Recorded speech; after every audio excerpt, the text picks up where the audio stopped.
Hello, hi guys! This is Chimper Masagari Channel, a faith healer o the mata reader. So, magandang gabi sa inyong lahat, guys. This is a special gabay for the month of September 19 hanggang September 25 for the sign of Scorpio. So, Scorpio, welcome to my channel. Ano kayang messages, advices ng spirit guides ang ating masasagap for today's video? Kanino naman kayang energy or kaganapan sa buhay ng mga Scorpio ang ating mahagilap. So guys, kumapit ka dahil ito ang mensahe sa iyo ng ating mga gabay. This reading sa journey lamang, hindi lahat makaka-resonate. Kunin lamang pa makaka-relate sa inyo and comment down below kung kaninong energy ang ating nasagap. And of course, don't forget to like and subscribe my channel and hit the notification bell for more videos updates. Sa mga hindi pa po nakakapag-subscribe sa aking channel, please click nyo na po ang subscribe button dyan sa baba for all bell para updated kayo sa mga videos na i-upload natin every time and every moment. So guys, kumapit-kapit ka dahil ito na mensahe sa'yo ng ating mga gabay.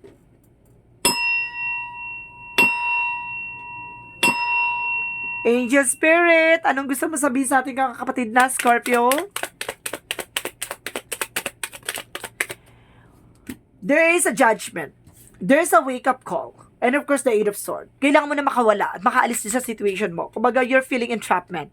Kumbaga, may taong sumusubaybay sa inyo at maraming talagang kumbaga nagmamarites. And of course, judgment is here. Kumbaga, sinasabi nila sa'yo ng wake-up call or awakening. Additional messages. And of course, there is a Page of Wands and of course, the Queen of Wands. There is a confidence, stability, at may magandang balita, no? Nalagaan-tay sa'yo. And there, of course, the new plan. And of course, there is a Eight of Cups, letting go, moving on. No? Kailangan mo na makawala at makaalis dyan. And of course, there is an Ace of Wands. Ace of Wands represent a new beginning and fresh start and new ideas. With the Knight of Swords, magiging mabilis daw tong eksena na to. Kumapit ka. So, what is the judgment? So, there is a Three of Pentacles. Collaborations. And of course, kumbaga, connections. Kumbaga, sa teamwork. So, sinasabi sa'yo dito na kailangan mo ng, kumbaga, gumising, no? At kailangan mo ng alamin, no? Ay yung mga bagay-bagay na nangyari sa paligid mo. What is the Eight of Swords? And of course, there's a Three of Cups. There is a celebration or third party. No, maraming tao sa paligid mo na kumbaga talagang naiinggit, no? At talagang may ngit-ngit, no? So what is the Page of Wands? There is a Page of Swords. There's an information na may mga informasyon na maihahatid sa'yo. Ito ay magandang balita. And of course, there is a Moon card. There is a revelation reveal. And of course, there's a dreams coming true. What is the Eight of Cups? There is a higher fund. Lesson learned. No? Kailangan mo nang kumawala dyan. Matuto at talagang, kumbaga, matuto ka na sa lessons na nangyari sa'yo. Mag-move on ka na dyan. Kailangan mo makaalis dyan. Maraming toxic dyan. And of course, sinasabi sa'yo dito, there is an Ace of Cups. There's a new love life or new romance coming in for you. With the Magician, there's a manifestation. Na may mga bagay na may isa sa katuparan mo. Now, with your loved ones. At the same time, what is the judgment of the Three of Pentacles? So, there's a King of Pentacles. Secure about sa your finances. No? Kailangan mo pangalagaan at kailangan mo protectionan yung iyong finances. So, what is the Eight of Swords and of course the Three of Cups? There is a Five of Pentacles, no? Sinasabi sa'yo dito na mag-ingat-ingat ka about sa finances mo. Kumbaga sinasabi sa'yo dito na mukhang may naiinggit sa'yo dito na kumbaga sa paligid mo, no? Let's see, what is additional messages dito? Okay. There is an temperance, no? There is a perfect timing. Kumbaga, there is divine intervention. May mga paalala sa iyo ang ating divine about sa finances. So, let's see what is the Page of Wands and of course the Page of Swords. Siguro hinay-hinay sa paggastos. And of course, there is an Ace of Swords. There is a breakthrough, no? Kumbaga, nasungkit mo ang corona ng eksena, diba? What is the Queen of Wands and the Moon card? And of course, there is a Knight of Pentacles. There's a blossoming abundance. Wow! Dream coming true. Para kang nakaupo sa isang trono na meron kang wine, tea. And of course, there is a Five of Wands. Maraming competitor. Yun nga, diba? Maraming kalaban sa paligid mo na kailangan mo makaalis dyan. So, what is the Ace of Wands? The Knight of Swords, the Ace of Cups, and of course, the Magician. There's a Four of Swords. Listen to your intuition. Makinig ka sa gut feeling mo. No? So, what is our outcome? What is this outcome? Outcome is Seven of Pentacles, harvest time. No? Kumbaga, magsusunod-sunod ang harvest mo in the Page of Pentacles, manifestation. Ang bilis mo at may isa sa katuparan mo talaga ang mga plano mo with the Queen of Swords. No, nakikita mo na yung bigger future of yourself and of course transition. No, kumbaga ibang-iba ka na sa dating ikaw, no? Ibang-iba na yung pagbabago at ibang-iba na yung eksena mo ngayon. And of course, there's an Emperor. There's a maturity. And of course, there's a control and you are being a boss. And of course, there's a Four of Cups. There's an evaluate and analyze. Anything and everything. Kumbaga, you're being a boss, no? Kailangan sinasabi sa dito, pangalagaan mo about the resource of income mo. So, what is a Yin and Yang Oracle card? Yin and Yang Oracle card. Let's see. Okay, there's a Leo, Aries, Sagittarius from your chart, no? Mayroong kaugnayan ng Leo, Aries, Sagittarius dyan. And of course, there's a self-love, creation. Kumbaga, meron ditong about sa sarili mo. Kailangan mo mag-invest sa sarili mo. And of course, there's a storm, unexpected. No, may bigla ang eksena dito. Ano tong storm na to? Let's see. Wait lang. Yin and Yang. Get my information. No, and of course, there's a contracts and career commitment. Let's see, what is the storm? Gusto ko maano yan. What is the storm? The world. No, may pagbabago. Okay. So, may pagbabago magaganap. Pero because there's a Two of Swords, there's a decisions, no? Kumbaga, may pagbabago dito. Mahahawak mo ng mundo. Kumbaga, okay, there's a happiness, diba? Na magdadala sa'yo ng kaligayahan.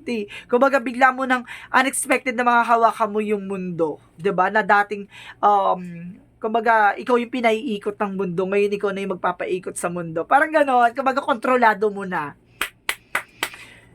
So, parang yung storm na to is a blessing. Parang unexpected blessing. Storm of blessing. Pasabog. So, let's see what is Oracle card. What is the Love Oracle card? There's a pantry, security, and of course, stability. And of course, there's a chemistry. And of course, sinasabi dito, there's an healing heart. Wow, mukhang talagang nakakalimutan mo na ang sugat na nakaraan.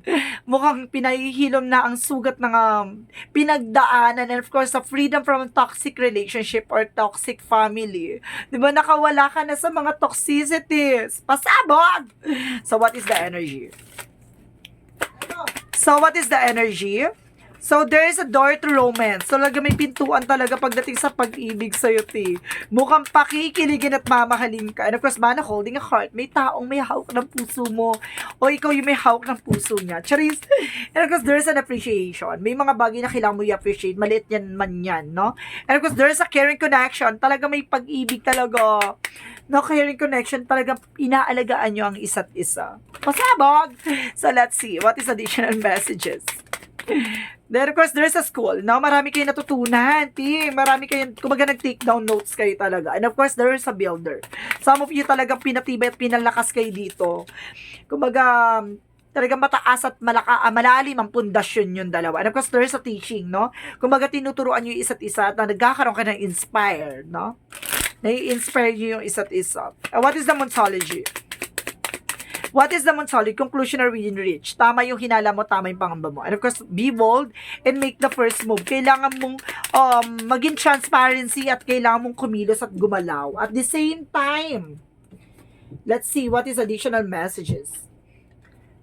A personal issue reaches a resolution at masusolusyon na yung problema pinagdadaanan mo. Amen. Thank you. Ganon. So, what is additional messages?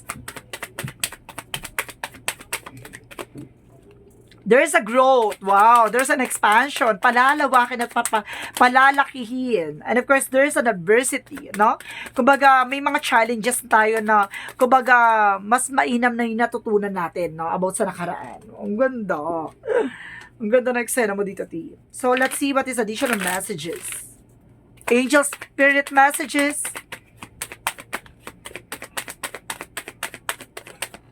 And of course, there is an trust and innocence, no?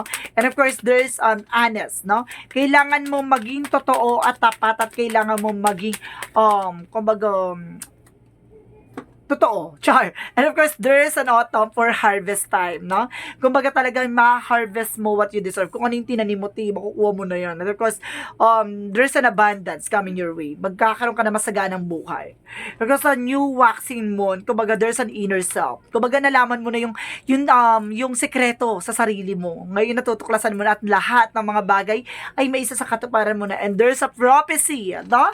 Kung premonition, alam mo yung bagay na kumbaga nakita mo sa hinaharap, na yung mga bagay na nakita mo na makukuha mo, mararamdaman mo at mararanasan mo na. Sasakyan, kotse, bahay, ganon. Let's see, what is a romance angel? Pasabog, premonition, or some of you may kakayanan makakita ng hinaharap. No? May katangian at kakayanan ka. Those are spiritual abilities. So, what is the romance angels? Romance angels are helping you. Sinasabi dito, there's a passion, no? Allow your heart and soul to sing with the joy, no? Maging masaya ka talaga at magiging maligaya ka na. And of course, you deserve love. Talagang deserve mo talagang mahalin at magmahal. Taray! You are lovable. So, what is the chakra?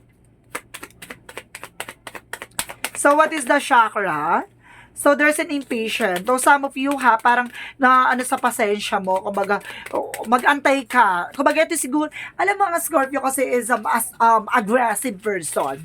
So, sinasabi sa'yo dito, kailangan mo mag-antay, no? Takes time. Kumbaga, pag yan natutunan mo, I salute you. And of course, there's a facade, no? Kumbaga sinasabi sa'yo dito na lumilipas ang panahon, lumilipas ang pagkakataon, pero kailangan mo, kumbaga, i-take yung eksena na to, no? Kumbaga, habang nandun ka sa kasagsagan ng tagumpay, lasap-lasapin mo na, no? At malalasap mo na ang tagumpay, What is the Jesus loving quotes?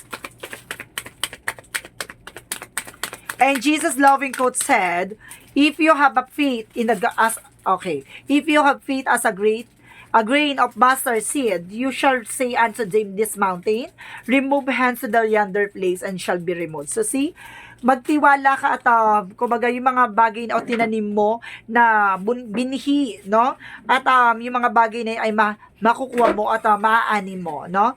At aalisin ka ni God, aalisin ka ng ating Panginoon sa mga bagay o lugar na sitwasyon na kinagagalawan mo. Kung yan lugar na yan ay hindi makakabuti sa'yo. Parang yung tinanim mo, no? Parang sinasabi sa'yo dito, magtanim ka ng binhi. No? Kapag alam niya na hindi malamig yung lupa or hindi maganda ang lupa, hindi siya uusbong. 'Di ba? Kumbaga sinasabi sa ito, kumbaga ibibigay ni God o ibibigay ni Lord o ibibigay ng ating Panginoon, ng ating angel spirit, yung lugar kung saan ka talaga sisibol at talagang lalago, 'di ba? What is the angel's number? Kasi si God talaga is a good planner talaga. Talagang hindi niya ibibigay sa'yo kung hindi makakabuti sa'yo. So what is the angel's number? There's a 4. I am stable. So, magiging stable ka talaga dito, T. You bring stability and rationality to any situations. You are the best, you are the rock, and your hard work and perseverance make you a dependable friend, partner, and collegian. See? Kung pag nagtsatsaga ka talaga, T, may nilaga. No? What is the messages of life?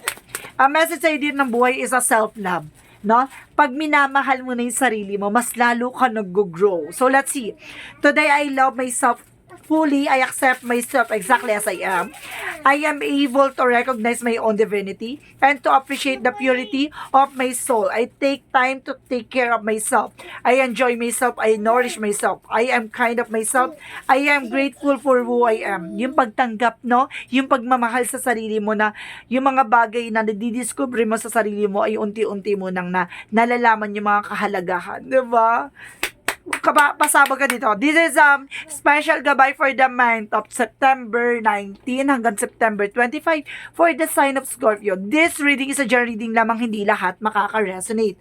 Kung hindi lamang pa makaka-relate sa inyo, comment down below kung kaninong energy ang ating nasagap. Maraming salamat guys and see you in the next video. Bye-bye and babush!